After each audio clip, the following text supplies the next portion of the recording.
जय हिंद साथियों, स्वागत है आप सभी का यूट्यूब चैनल में। दोस्तों, वर्तमान में एक खबर काफ़ी चर्चा में है और खबर है कि उत्तर प्रदेश के अयोध्या में बनेगा एनएसजी का हब।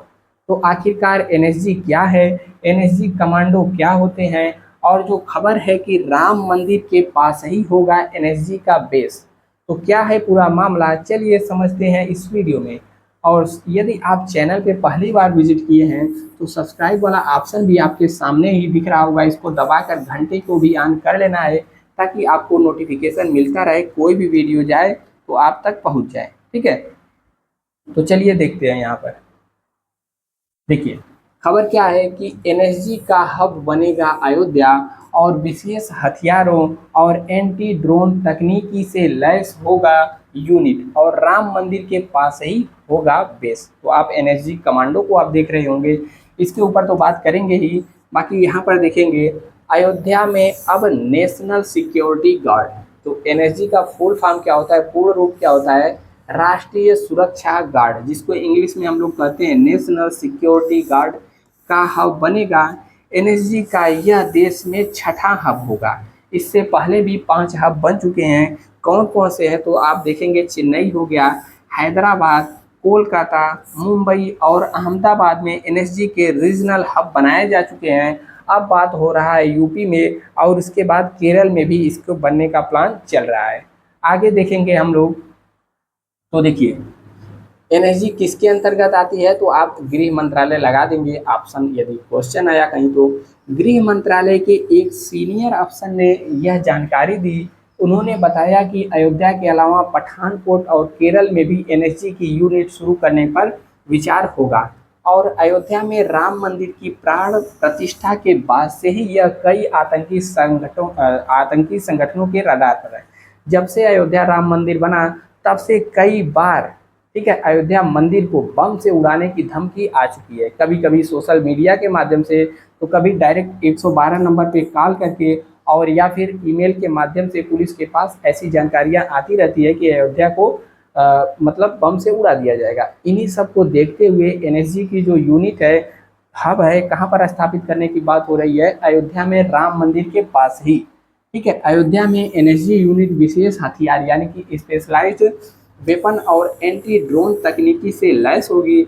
अधिकारियों ने यह भी बताया है कि अयोध्या में एनएसजी की यूनिट कुछ ही महीनों बाद एक्टिव हो जाएगी।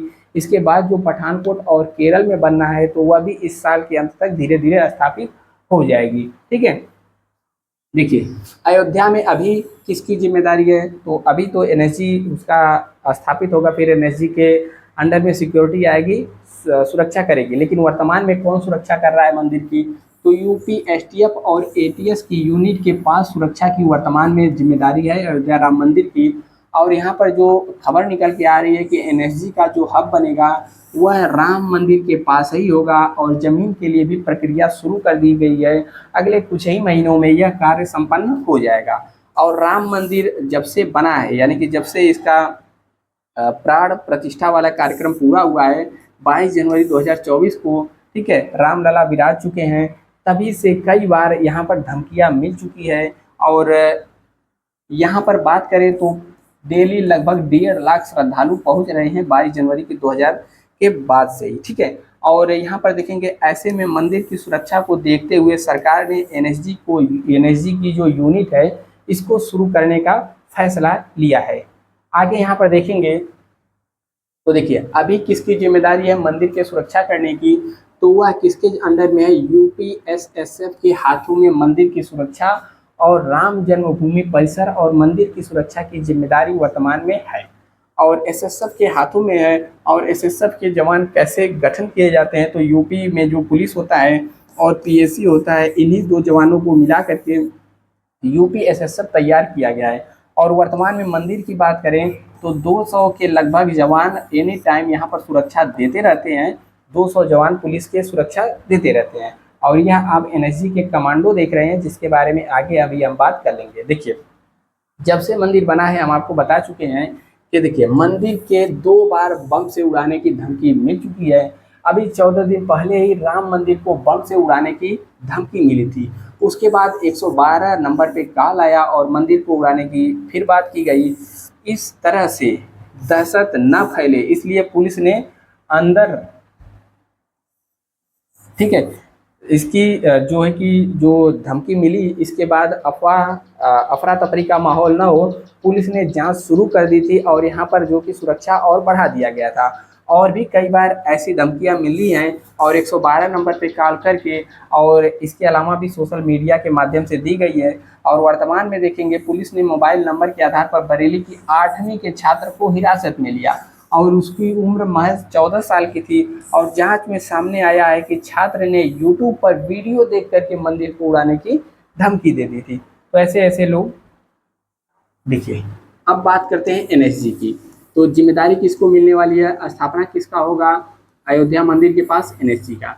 तो आखिरकार एनएसजी क्या है, तो देखिए एनएसजी का फुल फॉर्म होता है हिंदी में राष्ट्रीय सुरक्षा गार्ड, यानी कि नेशनल सिक्योरिटी गार्ड, जिसे आमतौर पर ब्लैक कैट कमांडो के नाम से भी जाना जाता है, क्योंकि इनका जो पूरा ड्रेस होता है, लिबास होता है, पूरा का पूरा ब्लैक होता है। अभी आगे हम आप यहाँ पर देख सकते हैं। और जो एनएसजी कमांडो बनाए जाते हैं इनकी डायरेक्ट भर्ती नहीं होती है, ठीक है। जो भी सुरक्षा बल हैं, आर्मी वगैरह है, और यहाँ पर जो भी सुरक्षा बल है उनमें से जो भी लगभग 10 साल अपना कार्यकाल पूरा कर लेते हैं, उन सभी में से काफ़ी कड़ी ट्रेनिंग के बाद इन जवानों को बनाया जाता है और एनएसजी में शामिल किया जाता है। देखेंगे इनका जो काम है, आतंकवाद रोधी इकाई है एक मुख्य रूप से। देश में कोई भी ऐसी घटना हो गई या फिर कोई भी ऐसी आतंकी हमला हो गया, या फिर आपने देखा होगा कि आतंकी किसी बिल्डिंग में किसी को कैद कर लेते हैं, ऐसी कोई घटना हुई आतंकवाद संबंधी, तो उसको हैंडल कौन करता है, एनएसजी करता है देश के अंदर। और यह गृह मंत्रालय के अंतर्गत आता है के तहत भारत में एक आतंकवादी मतलब रोधी इकाई है। और इसकी स्थापना की बात करें तो 16 अक्टूबर 1984 को ऑपरेशन ब्लू स्टार हुआ था। इसमें क्या हुआ था, इसमें इंदिरा गांधी के समय में अमृतसर जो गुरुद्वारा है उसमें जो आतंकी छिपे थे उनको मारा गया घुस करके। उसके बाद सिखों में कुछ जो कट्टरपंथी थे यहाँ पर आक्रोश में आ करके उन्होंने इंदिरा गांधी की हत्या करा दी थी, ठीक है। और इंदिरा गांधी की हत्या करने के बाद ही इसको यानी कि एनएसजी को स्थापित करने का विचार लाया गया और 1986 में अधिनियम आया और इसका स्थापना एनएसजी का किया गया, ठीक है। ऑपरेशन ब्लू स्टार के बाद ही आतंकवादी गतिविधियों का मुकाबला करने और देश में आंतरिक गड़बड़ियों से राज्यों की रक्षा करने के लिए ही एनएसजी का स्थापना किया गया था। देखेंगे राष्ट्रीय सुरक्षा गार्ड अधिनियम 1986 के तहत भारत की संसद में औपचारिक रूप दिया गया और यह भारत के 7 केंद्रीय जो सशस्त्र पुलिस बलों में से एक है। तो सशस्त्र पुलिस बल कितने हैं केंद्र में, 7 हैं। और कौन कौन से हैं आप यहाँ पर नोट कर सकते हैं, जैसे बीएसएफ हो गया, ठीक है, सीआरपीएफ हो गया, और सीआरपीएफ के अलावा सीआईएसएफ हो गया, उसके अलावा आसाम राइफल हो गया, ठीक है, आईटीबीपी हो गया, 1 2 3 4 5, और एक यहाँ पर एनएसजी हो गया, और एक और है सीआईएसएफ, आईटीबीपी, एआर, एनएसजी, ठीक है, और एक और है अभी ध्यान नहीं आ रहा है। तो टोटल 7 जो हैं कि अर्धसैनिक बल हैं, उनमें से यहाँ पर एक एनएसजी भी है जो कि सशस्त्र पुलिस बलों में से एक है। नेक्स्ट यहाँ पर देखेंगे किसी भी खतरे से निपटने के लिए हमेशा तैयार रहते हैं एनएसजी के कमांडो। चाहे देश में कैसी भी परिस्थिति आ जाए, हमेशा के लिए तैयार रहते हैं। और जो इनकी एक्यूरेसी होती है 100% होती है, यानी कि किसी भी घटना को, किसी भी जो अप्रिय घटना है उससे निपटने के लिए हमेशा तैयार रहते हैं और सफल होते हैं। एनएसजी कमांडो की ट्रेनिंग इतनी कठिन होती है कि एक किसी भी प्रकार के खतरे को झेलने के लिए प्रशिक्षित होते हैं। इन्हें आतंकरोधी घटनाओं में से निपटने के लिए विशेषज्ञ भी कहा जाता है, किसी भी आतंकवादी घटनाओं से निपटने के लिए, जो अपनी फुर्ती और त्वरित निर्णय क्षमता के लिए जाने जाते हैं। इन कमांडो को इस तरह से तैयार किया जाता है जिससे शरीर और दिमाग दोनों की ताकत का सही समय और सही मात्रा में इस्तेमाल हो सके। एनएसजी कमांडो को ब्लैक कैट कमांडो भी कहते हैं। यह हमेशा ब्लैक कलर के कपड़े जो कि इनका ड्रेस होता है पहने रहते हैं।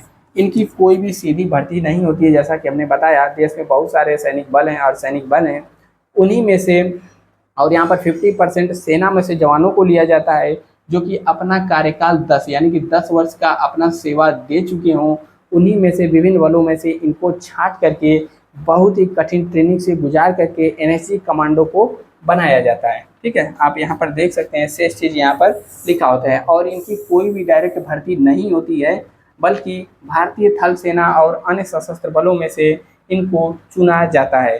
नेक्स्ट यहाँ पर देखेंगे एनएसजी कमांडो बनने के लिए क्या है जरूरी योग्यताएं। अब आप में से बहुत सारे लोगों के मन में यह सवाल तो होगा ही, तो देख लेते हैं। एनएसजी कमांडो को बनने के लिए भारतीय सेना या फिर किसी अन्य बल में कम से कम 10 साल की सेवा देना जरूरी है। और सैनिक की आयु यहाँ पर क्या है, 35 वर्ष से अधिक नहीं होनी चाहिए। इसके बाद 90 दिनों का कड़ा प्रशिक्षण शुरू होता है। जब सैनिक कमांडो के लिए आता है तो वह सिर्फ 20 से 30% फिट हो पाता है।